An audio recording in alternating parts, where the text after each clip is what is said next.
복음, 나의 삶의 이유라는 제목으로 함께 말씀을 나누길 원합니다. 사도 바울의 삶의 이유, 한마디로 오직 복음이라고 할 수 있겠죠. 오직 복음. 우리 1절 말씀 한 번 더 같이 읽어볼까요? 시작. 먼저 8절 말씀입니다. 죄송합니다. 8절입니다. 먼저 내가 예수 그리스도로 말미암아 너희 모든 사람에 관하여 내 하나님께 감사하는 너희 믿음이 온 세상에 전파되니로다. 여러분은 최근에 뭐가 감사하세요? 감사. 오전에도 우리 아이들에게 물어봤어요.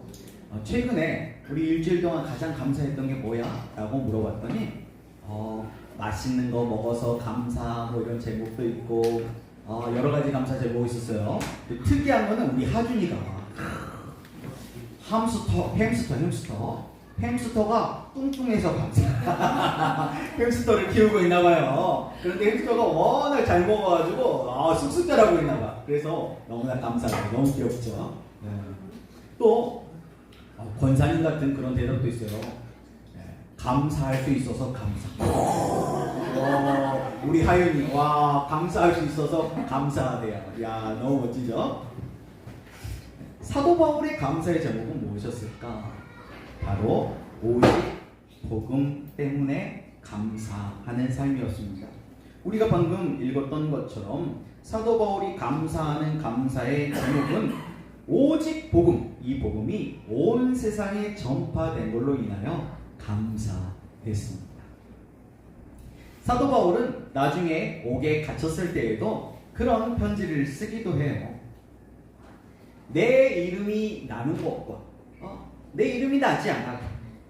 아니면 이게 뭐 싸움이 나가지고 경쟁하듯이 누가 더 많이 복음을 전하나? 경쟁하듯이 복음을 전해서 내 이름이 사라진다 해도 오직 전파되는 것은 예수 그리스도니 그걸로 인하여 하나님께 찬양하며 감사한다는 거예요. 와, 놀랍죠? 사실 이 로마서는 사도 바울이 아마 고린도라고 하는 지역에서 썼을 걸로 추정이 되고 로마 교회에 편지를 보내는 거예요. 대부분은 사도 바울이 선교 여행을 하면서 선교 1차, 2차, 3차 여행을 하면서 개척했던 그런 교회들에게 보내는 그런 서신서, 편지들이 많았는데 로마 교회는 사도 바울이 세운 교회가 아니었어요. 많은 학자들이 추정하기를 아마 이 로마 교회는 자생절로 생겨났는데 우리가 사도행전 읽어보면은 오순절 마가의 다락방에 성령이 임하시고 120여 명이 모여있던 그 성도들이 각종 나라 말로 복음을 전했던 이야기를 우리가 알 수 있잖아요. 그때 오순절 때 예루살렘을 방문했던 사람들 중에서 이 하나님 나라의 복음을 듣고 돌아가서 스스로 모이기 시작한 그런 공동체였을 것이다 라고 추정을 합니다. 사도 바울은 내가 세웠던지 아니면 성령님께서 직접 하셨던지 전파되는 것은 그리스도, 온 세상의 복음이 전파되는 것으로 인하여 감사했습니다. 자기의 어떤 스펙이나 인정이나 어떤 인기나 그런 것이 아니고 자기 이름이 아니라 오직 예수 그리스도의 이름이 전파되는 것으로 감사했던 거죠. 9절과 10절 말씀 한 번 더 같이 읽어볼까요? 시작. 내가 그의 아들의 복음 안에서 내 심령으로 섬기는 하나님이 나의 증인이 되시거니와 항상 내 기도에 쉬지 않고 너희를 말하며 어떻게 하든지 이제 하나님의 뜻 안에서 너희에게로 나아갈 좋은 길 얻기를 구한다. 감사의 제목도 오직 복음, 또 사도 바울에게 기도의 제목도 오직 복음이었습니다. 저와 여러분의 기도 제목은 무엇인가요? 요즘 제가 조금 정신을 못 차리고 흔들렸던 것 같아요. 흔들렸던 이유 중에 하나가 뭐냐면 너무 바빠서 그런 것도 있었고 또 이제 우리 아이들이 오니까 엄마 아빠의 마음으로 막 다 해주고 싶은 거예요. 다 해주고 싶은데 다 해주려고 하니까 욕심이 들어온 거죠. 욕심이 생겨. 나보다 더 부족하고 없는 사람과 비교하는 것이 아니고 더 많은 것을 해줄 수 있는 사람들과 비교를 하다 보니까, 그리고 저희 아이들도 이제 눈이 높아지잖아요. 눈이 높아져가지고 막 옷도 좀 더 좋은 거, 뭐 좀 더 좋은 것만 보이잖아요. 그러니까 이제 그런 말을 들을 때 아빠로서 더 해주지 못하는 그런 마음이 드는 거예요. 그러면서 내 안에 욕심이 들어오는 거예요. 그런데 이 욕심이 처음에는 영만했는데요, 이게 진짜 누룩처럼 점점 커지더라고요. 점점 커져가지고 제 머릿속을, 제 마음속을 장악을 해 나가는 거예요. 내 마음속에 예수 그리스도 오직 복음이 가득해야 되는데 다른 것이 가득해요. 어떻게 하면 조금 더 저렴하게 비교해가지고 이거를 어떻게 사줘볼까? 이거 어떻게 하면 이걸 해줄 수 있을까? 이런 생각들로 가득하니까 점점 제 마음속에서 예수 그리스도가 복음이 멀어지기 시작하더라고요. 그러면서 헛갈리는 거예요. 그런데 하나님께서 긍휼을 베풀어 주셔가지고 3일 전에 성경 통독을 하는데 성경 통독 본문 말씀이 이사야 말씀이었어요. 이사야 59장 1, 2절 말씀으로 하나님께서 응답을 해주시도록 정신 차리라. 여호와의 손이 짧아 구원하지 못하신 거 아니에요. 그의 귀가 둔하여 듣지 못하신 거 아니에요.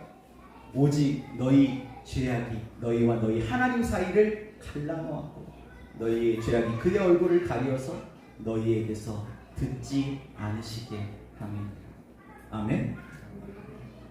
듣지 못하신 게 아니더라고요. 내가 듣지 않고 싶게 만드는 거더라고요. 그의 나라와 그의 의를 구해야 되는데 그의 나라와 그의 의는 어디 가버리고 이방인들도 하는 기도, 무엇을 먹을까? 무엇을 마실까? 무엇을 입을까? 기도하고 있는 거예요. 하나님이 기가 차셨던 것 같아요. 그래서 참다 못하시고 깨닫게 해주셨어요. 그래서 제가 회개를 했습니다. 사도 바울은 무엇을 먹을까? 무엇을 마실까?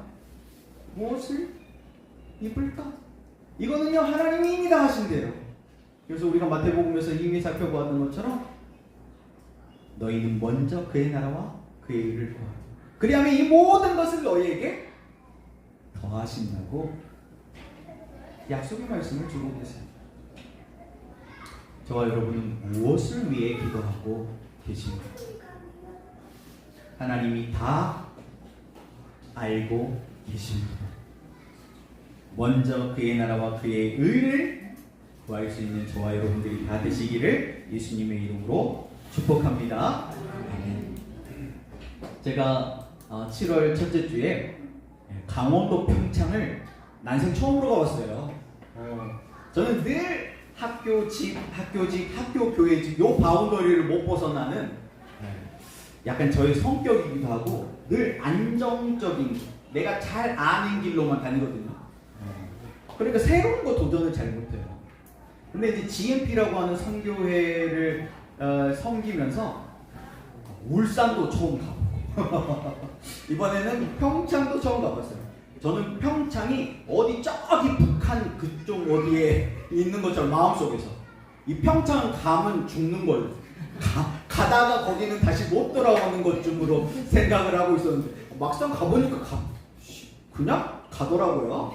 한 4시간이면 가더라고요. 안 쉬면. 휴게소에서 한 3번 쉬다 가니까 한 5시간 만에 갔어요. 근데 엄청 힘들 줄 알았는데 혼자 운전하면서 충분히 갈 수 있더라고요. 갈 때도 혼자 운전하고 올 때도 혼자 운전하고. 근데 별로 피곤치 않더라고요. 아마 같이 동행하는 사람들이 좋은 사람들이라서 그랬는지도 모르겠어요. 그런데 그곳에서 어떤 이제 패널 이렇게 이야기를 하는 곳이 있었는데 그때 이제 칭찬할 사람을 뽑으래요. 칭찬할 사람. 그래서 그때 제가 2분을 칭찬했어요. 여기에 계신 김종곤 선교사님과 그리고 저희 이제 GMP 광주지구를 섬기는 간사님을 칭찬을 했어요. 칭찬하면서 제가 그때는 이제 시간이 촉박해가지고 그 내용을 다 전달하지 못했는데 칭찬하는 이유에 대해서 이제 말하기를 김종곤 선교사님은 말과 삶이 일치하는 삶을 사시는 거예요.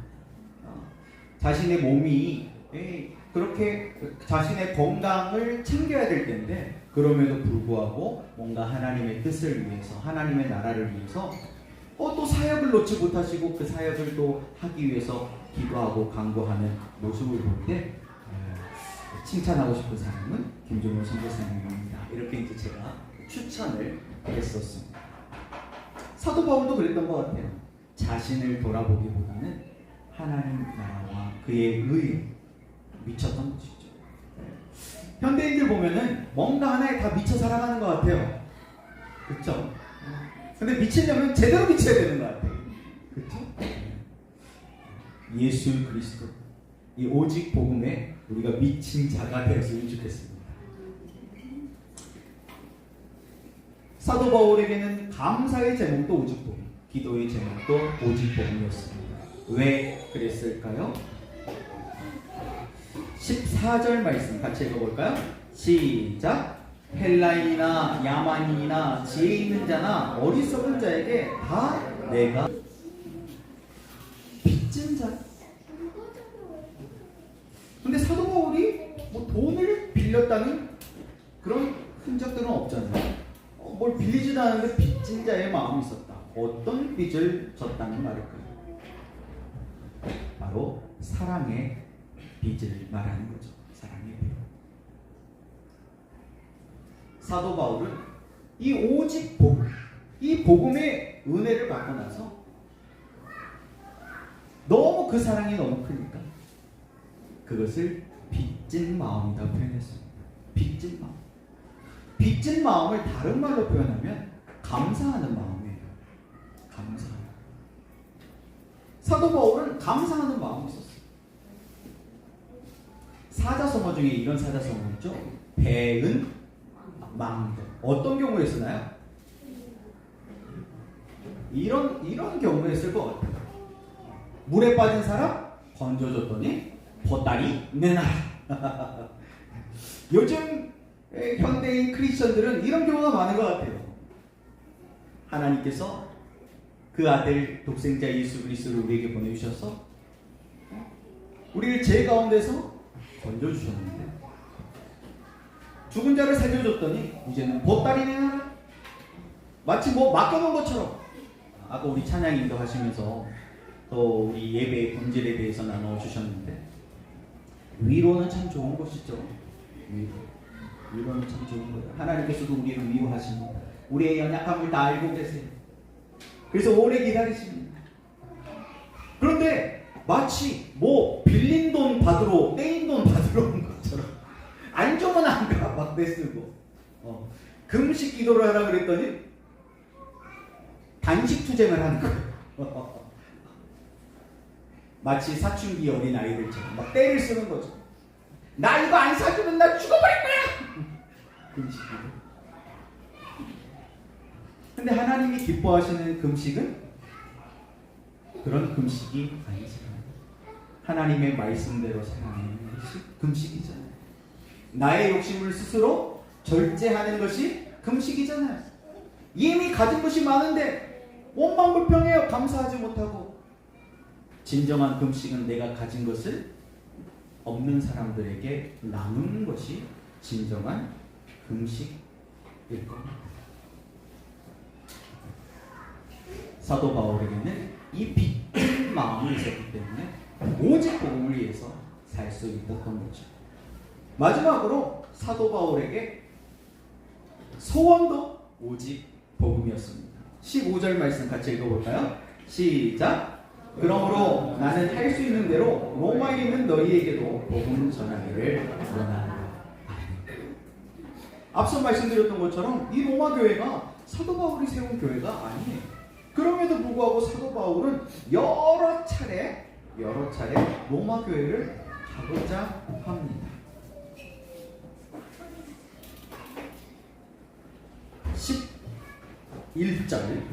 11절 말씀. 내가 너희를 보기를 간절히 원하는 이유에 대해서 얘기하고 있습니다. 내가 너희 보기를 간절히 원하는 것은 어떤 신령한 은사를 너에게 나눠줘 너희를 견고하게 하려 합니다. 사도 바울이 로마 교회를 방문하고자 하는 목적이 있었다는 거죠. 이유가 있었어요. 그 이유는 바로 신령한 은사를 너에게 나누어줘 견고하게 하려 합니다. 이거 로마 교회가 세워진 배경과 관련이 있어요. 훌륭한 어떤 목회자가 아니면 이런 사도들이 능력 있는 사도들이 교회를 개척해서 세운 교회가 아니었던 거죠. 오순절날 예루살렘을 방문했던 그런 평신도들을 중심으로 해가지고 이 복음을 들은 거예요. 각종 나라 말로 각종 방언으로 하나님 나라의 복음을 말함을 잠깐 들었어요. 잠깐 듣고 뜨거워진 거죠. 뜨거워져가지고 로마 교회에 들어가가지고 자기들끼리 모인 거예요. 모여가지고 뜨거워! 열정이 있어. 찬양도 뜨겁고 기도도 뜨거워. 근데 뭐가 없어요? 말씀을 가르쳐주는 사람이 없으니까 말씀이 없는 거예요. 그때 당시는 이런 학원 성경책도 귀할 때예요. 그러니까 말씀을 가르쳐주는 사람이 없으니까 말씀의 반석이 세워진 교회가 아닌 거예요. 조금만 어려움이 와도 흔들리는 거죠. 그래서 사도 바울은 이 로마 교회에 꼭 가고 싶어 했습니다. 이 로마 교회 이전에 사도 바울이 안디옥 교회를 섬겼었어요. 그때 예루살렘 교회가 뜨거워 막 부흥하고 있을 때 그때 안디옥 교회 마치 로마 교회처럼 스스로 자생해서 생긴 교회가 있었습니다. 그곳은 각종 나라 사람들이 이방인들이 중심이 되어져 가지고 만들어진 교회였어요. 그런데 그 교회는 역시나 말씀의 기초 위에 세워진 교회는 아니었어요. 선교 열정도 있고 뭔가 막 이 뜨거움은 있어. 그런데 말씀의 기초가 없었죠. 그때 예루살렘 교회가 바나바를 안디옥 교회에 파송하기로 결정합니다. 근데 이 바나바가 누구를 잘 봤어요? 이 사도 바울을 잘 봤어요. 그때 사도 바울은 다소라고 있는 고향에 숨어 있을 때였어요. 뭔가 이제 변화되고 이 복음을 전하고 싶은데 자기를 늘 의심해. 왜? 사도 바울의 전적이 있잖아요. 사도 바울이 이 유대교에서도 특심이 투철한 사람이었어요. 그래서 예수 믿는 자들을 잡아다가 옥에 가두고 죽이기까지 하는 그런 사람이었죠. 그래서 이 사도 바울이 사울이었을 때 이 대제사장들에게 생사용파탄 사람을 그냥 죽여도 아무런 문제가 없는 도장이 찍혀있는 문서를 하나 들고 다마스커스, 지금의 시리아의 다마스커스, 다메섹으로 달려갑니다. 그런데 그곳에서 예수 그리스도를 빛 가운데 만나게 되고 변화되게 돼요. 그 변화돼가지고 이제 복음을 내가 몰랐다, 내가 실수했다, 내가 잘못했다, 나를 용서해라. 그러면서 진짜 복음은 예수 그리스도시다 외쳐도 사람들이 안 믿어주는 거죠. 그래서 고향으로 돌아가 있었을 때 이 바나바가 고향까지 찾아가가지고 사도 바울을 설득합니다. 사도 바울을 설득해가지고 안디옥 교회로 같이 가요. 그래서 단 1년 만에 안디옥 교회가 말씀의 반석 위에 굳게 선 교회로 세워졌어요. 그 증거가 뭐죠? 제1, 2 리더라고 할 수 있는 바나바와 바울을 선교사로 파송해요. 지금으로 말하면 담임 목사님하고 수석 부목사님을 파송해버린 거예요. 사역자 없어도 충분히 교회가 돌아갈 수 있을 만큼 성장한 거죠. 어떻게 그렇게 됐습니까? 뭘 했을까요? 오늘 말씀에는 어떤 신령한 은사라고 되어 있어요. 신령한 은사. 그러니까 아마 바나바와 바울이 특별 새벽 기도에 막 특별 부흥성에 해가지고 신통벌통 만사형통 막 안전벨리는 일어나라! 막 하늘에서 막 금가루 떨어져라 뭐 이런 거 했겠죠. 막 이빨 막 금이빨로 바뀌어라! 막 하고 마술 쇼! 그거 한다고 성장할 수 있을까요? 그런 거 하면요 더 의지하게 돼요. 왜? 나는 죽었다 깨어도 그게 안 되거든요. 그러니까 목사님 없으면 안 돼요. 이렇게 돼요. 그런데 안디옥 교회는 그러지 않았거든요. 그런 짓은 안 했던 거예요. 그런 사기는 안 쳤을 거예요. 우리가 이미 다 외기 말씀을 배웠기 때문에 아는 거예요. 신령하다 이걸 구약으로 표현하면은 뭐예요? 신령하다를 구약의 언어로 표현하면 거룩하다예요. 거룩하다. 영적이다. 영적이다. 기도하면 영적이다. 말씀도 영적으로 해석해. 영적으로 해석한다는 거룩하게 해석한다는 뜻이에요. 하나님의 법과 원칙, 그 기준을 따라서 해석하는 거죠. 거룩한 것이 영적입니다. 바꿔 말하면 거룩이 뭐였어요? 레위기에서 거룩? 하나님의 형상을 담는 것이 거룩이었잖아요. 진짜 영적인 것은 하나님을 담는 거예요. 하나님의 성품 담는 거예요. 하나님의 언어를 담는 거예요. 하나님의 스피릿을 담는 거예요. 그래서 우리가 감사 훈련하는 거예요. 감사도 못하는데 어떻게 영적이에요? 언어가 감사로 바뀌지도 않는데 어떻게 영적입니까? 그건 영적인 거 아니에요. 유치한 거죠. 영적인 삶, 신령한 삶, 거룩한 삶, 우리가 살아낼 수 있게 예수님의 이름으로 축복합니다. 그래서 사도 바울은요, 어떤 신령한 은사, 사도 바울이 어떤 사람입니까? 가말리엘 문화에서 공부한 사람이에요. 가말리엘. 3대 학자 중에 한 명이었던 가말리엘 문화에서 구약의 정통, 지금으로 말하면 구약학 박사 정도 되는 거죠. 박사님이셨어요. 구약을 완전히 통달해버렸어. 그래서 이 바울이 뭘 했겠어요? 안디옥 교회가 구약을 가르쳤을 것 같아요.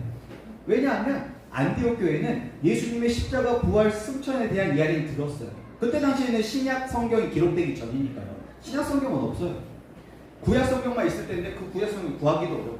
그러니까 예수님의 십자가 부활 승천에 대해서 들은 이야기, 그냥 막 뜨거워. 그러니까 막 예수 그리스도의 십자가 복음 뜨겁게 막 찬양하고 기도하고. 그런데 사도 바울이 가가지고 본인이 오해하고 있었잖아요. 구약에서 얘기하는 하나님께서 보내신 그 메시아. 근데 그 메시아가 누구였어요? 예수님을 만나고 보니까 예수 그리스도였던 거예요. 그래서 구약의 선지자들이 수백 년 전부터 얘기했던 그 메시아가 바로 이분이시다 라고 구약의 말씀을 가지고 예수 그리스도를 가르쳐 주니까 안디옥 교회가 1년 만에 전혀 다른 교회로 바꿔준 거예요. 성장한 거예요. 그리고 세계 선교를 위해서 드립니다. 세계 선교를 위해서 이 안디옥 교회가 쓰임을 받게 돼요. 두 번째 이유가 있습니다. 12절 말씀. 그렇게 견고하게 하려는 이유가 있다는 거예요. 12절. 이는 곧 내가 너희 가운데에서 너희와 나의 믿음으로 말미암아 피차 아니함을 얻으려 합니다. 이번에 강원도 평창을 갔는데요. 한 300여 명의 선교사님들과 또 우리 MK 선교사님들 자녀들까지 한 400명 정도가 모였어요. 그러면 왕복 티켓값 다 자기 개인 부담이에요. 선교사님. 대주 진행하는데도 약 1억 5천만 원 정도의 행사 비용이 필요해요. 그래서 저는 어떤 대형 교회나 아니면 어떤 기업체 후원이 좀 있어가지고 이것을 하나보다 그랬어요. 그런데 그런 교회나 그런 기업체가 없었더라고요. 많이 후원한 사람이 50만 원, 50만 원, 30만 원, 10만 원, 5만 원 이런 후원금들이 모여가지고 그 액수가 차고 넘치게 채워집니다. 원래 1억 3천인가가 기였는데 1억 5천 이상이 채워집니다. 그래서 풍성하게 행사를 할 수 있었어요. 그걸 또 섬기는 분. 그 행사뿐만 아니고 그 선교사님들의 삶. 특히 이제 저희 광주 지부는 간식을 맡았어요. 근데 이제 간식 전체 총 진행을 하는 이제 팀장님이 알바니아에서 오신 선교사님이었어요. 이 알바 아니야? 알바니아. 네, 알바니아에서 오신 선교사님이셨는데 이 선교사님 남편이 의사시거든요. 우리나라 의료 개혁하기 너무 어렵지 않습니까? 왜? 기독교는 안 내놓으려고. 평균 연봉 3억은 받아야지 의사들이 그 기독교는 안 내려놓으려고 절대 개혁 못하게 하는 거예요. 그러니까 우리나라에서 의사하면 편하게 먹고 사는 거예요. 그런데 그 알바니아에 가가지고 사진 보여주는데 그냥 우리나라 산골이에요. 산골. 시골. 그런데 사는 거예요. 그런 데서 사는 거예요. 그냥. 그런 데서 사실까? 그분만 그러고 있어요. 거기 오신 선교사님들이 다 그렇죠. 그렇게 살아갈 수 있는 이유가 뭘까요? 피차 아니함을 어디에 하는 거예요? 제가 이제 저희 아이들 유학하고 있는 호프 크리스천 스쿨, 이 크리스천 스쿨의 또 특징 중에 하나가 학부모의 역할이 많아요. 그래서 학비가 쌌나 봐. 학부모가 해야 될 일이 엄청 많아. 와, 애들이 오니까 너무 바빠요. 너무 바빠. 애들이 오니까 애들을 케어하는 것도 바쁘지만 이 애들이 속해 있는 그 학교에서 국내에서 이제 무슨 행사를 하면 그 행사 준비를 다 학부모들이 해야 돼요. 학교에서 하는 게 아니에요. 학부모들이 다 해야 되니까 너무 바빠. 그거 막 준비하느라고. 그런데 왜 그렇게 할까? 학부모들이 뭐 그렇게 해요? 그렇게 한다고 해도 학부모들한테 뭐 월급을 주는 것도 아니잖아요. 그렇게 섬기려면 자기 돈 들여야 돼요.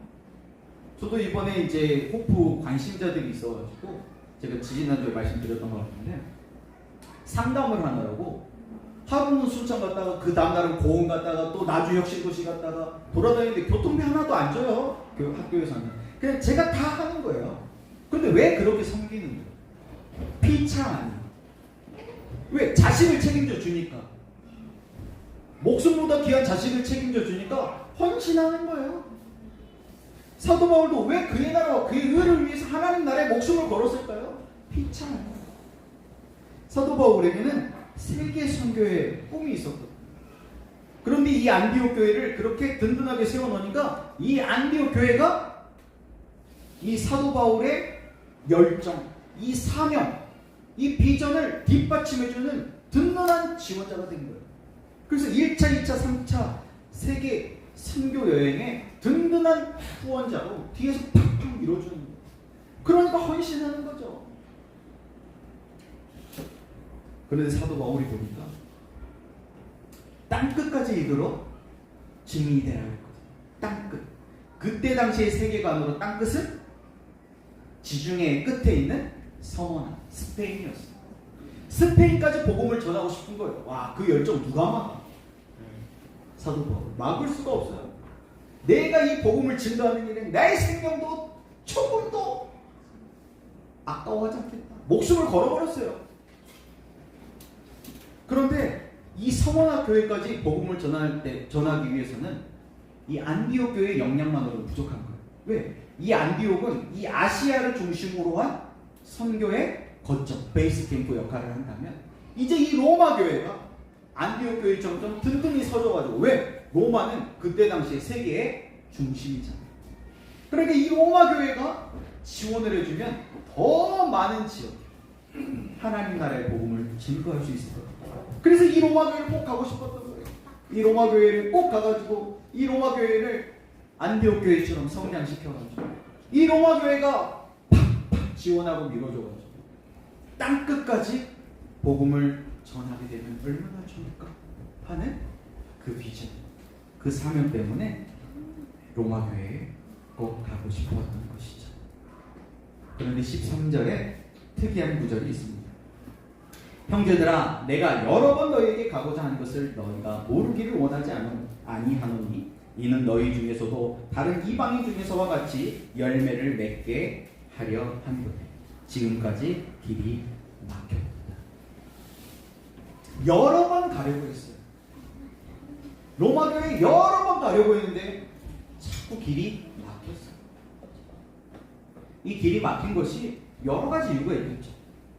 첫 번째 이유를 들어보면 사도 바울이 자기의 고향인 다소를 중심으로 이 갈라디아 지역과 이 아시아 지역, 지금의 터키 그 위쪽이죠.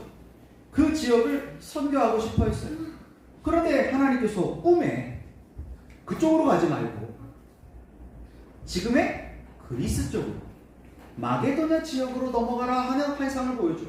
그러니까 하나님께서 이쪽으로 못 가게 길을 막으시는 거예요. 그러니까 여기서 막혔다고 하는 것은 성령님께서 못 가게 하시는 거예요. 다른 사역이 있습니다. 다른 사역의 우선순위 때문에 로마 교회를 못 가게 하고 자꾸 더 이쪽의 사역을 치중하게 하시는 거죠.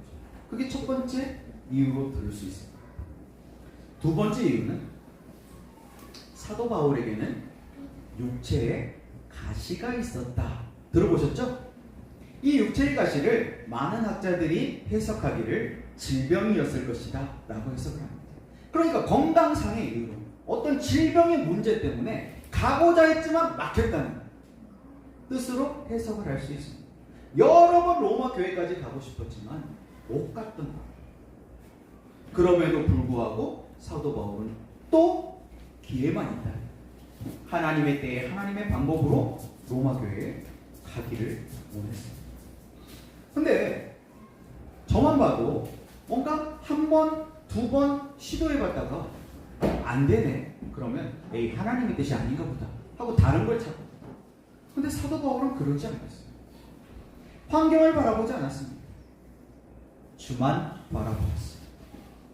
그 약속만 붙잡았습니다. 환경 때문에 원망불평하지 않았어요. 오히려 기쁨과 감사를 선택하고 기다렸어요. 기다림. 그것이 신앙의 성수 아닐까요? 내 방법으로, 내 때에 막 고집을 부리고 막 밀어붙이는 그런 스타일이 아니었어요. 하나님이 아니라고 하시면 기다렸어요. 구름기둥과 불기둥의 이도를 따르는 거죠. 하나님이 가라 하면 가고 멈추라 하면 멈출 수 있는 그런 성숙한 사람이었다는 것이죠. 그리고 사도 바울은 어찌하든지 이 로마에 복음 전하기를 그렇게 간절히 원하고 바라고 기도했던 것이죠. 말씀을 마치도록 하겠습니다. 저와 여러분은 무엇 때문에 사십니까? 우리의 삶의 이유는 무엇입니까? 사도 바울이 붙잡았던 거지. 영원히 변치 않는 오직 복음. 이 오직 복음이 우리의 삶의 이유가 돼요. 그래서 하나님께서 사도 바울을 붙잡아서 하나님 나라와 그 일을 위해 세계 선교를 위해 멋지게 쓰셨던 거죠. 저와 여러분을 들어 사용하셔서 하나님 나라, 하나님의 세계 선교를 위해 멋지게 쓰임받은 저와 여러분들 다 되시기를 예수님의 이름으로 축복합니다. 기도하겠습니다. 하나님 감사합니다. 사도 바울이 붙잡았던 이 오직 복음, 이 오직 복음, 이 복음의 가치를 깨달을 수 있도록 우리의 믿음의 눈을 활짝 열어 주시옵소서. 오직 복음의 가치를 붙잡고 오직 복음을 위해서 살아내는 저희들 되게 하여 주셔서 저희가 우리 빛고울 소망교회를 위해서 하나님 나라와 그의 의를 위하여 세계 선교를 위하여 멋지게 쓰임받는 공동체 되게 도와 주옵소서. 예수님의 이름으로 기도합니다. 아멘.